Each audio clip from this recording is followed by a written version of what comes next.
the senior senator from Illinois. Are we in a quorum call? We are not. Thank you, Madam President. Madam President, next time you're checking out at your local grocery or convenience store, take a look around. There's a good chance you'll see a kiosk marked with the letter B with two vertical lines running through it. Looks like a form of a dollar sign. It's the symbol for Bitcoin. And what you're looking at is a Bitcoin ATM. Take a closer look. Is somebody using the machine? Are they on their phone while they're using the machine? Do they seem stressed? If so, they might just be one of the growing number of victims of Bitcoin ATM fraud. These scams, which frequently target elderly Americans, start with a phone call. A criminal calls his target, claims he's from their bank, the IRS, some federal agency. He tells his victim that their bank account has been hacked or that they are late paying their taxes, and explains that they need to go to their bank immediately and take out money, sometimes hundreds of thousands of dollars. He directs his victim to a local business that hosts a Bitcoin ATM. He might even order them an Uber driver to pick them up. From there, he walks them through step by step how to deposit their money into the machine, how to use it to buy Bitcoin, and how to transfer the Bitcoin to a digital wallet controlled by the criminal himself. In a matter of minutes, the money is gone, lost to the anonymity and irreversibility inherent to cryptocurrencies like Bitcoin. Bitcoin ATM scams like these have exploded in recent years.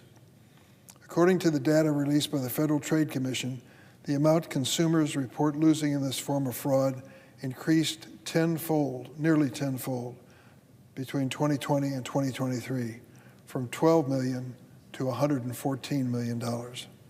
In the first half of this year alone, victims lost a staggering $65 million. A disproportionate number of these victims were elderly Americans. In 2023, the FBI's Internet Crime Complaint Center received nearly 2,700 Bitcoin ATM fraud complaints from individuals aged 60 and older, more than all other age groups combined. Earlier this summer, the Illinois Times reported that a small business owner in my hometown of Springfield, Illinois, stepped in after he witnessed a Bitcoin ATM in his store repeatedly being used by elderly individuals to deposit large sums of money at the urging of fraudsters. He explained to Illinois Times, 100% of the time that we saw somebody at the machine, they were being scammed. So I was like, this machine has to go. I'm not going to be part of this.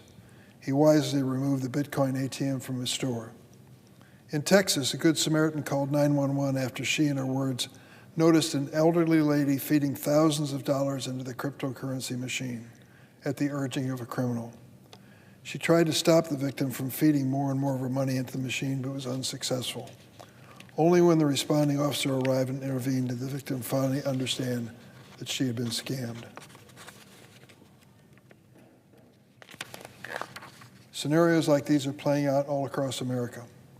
While we should applaud bystanders who step in and stop or at least limit the damage caused by these criminals, relying on Good Samaritans is not a solution to this growing problem.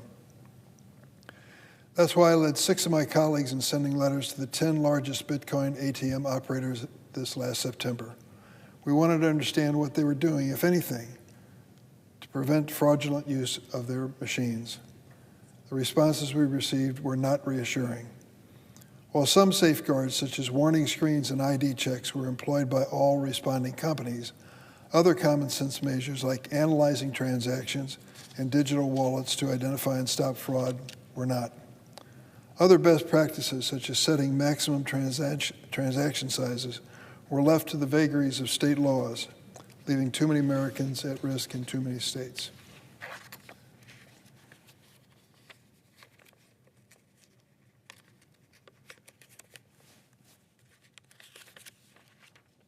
That simply isn't good enough. A company should meet certain specific anti-fraud measures before dropping one of their machines into our communities.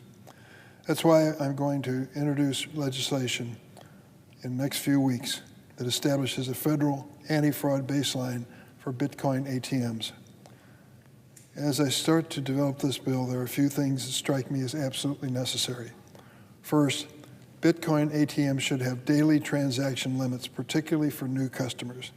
As these machines are increasingly used to perpetrate fraud, we should limit potential losses. Second, any transaction initiated by a new customer should be held for some reasonable period of time before it's processed. This will allow new customers to cancel their transactions, particularly if they learn that they've been victims of fraud. Minnesota and Connecticut recently passed legislation requiring Bitcoin ATM operators to wait 72 hours before processing a new customer's transaction. That seems like a good place to start. Third, Bitcoin ATM operators should be required to use analytics to screen for fraudulent or otherwise illicit transactions. Many Bitcoin ATM operators already employ this technology. There's no reason it shouldn't be used across the board.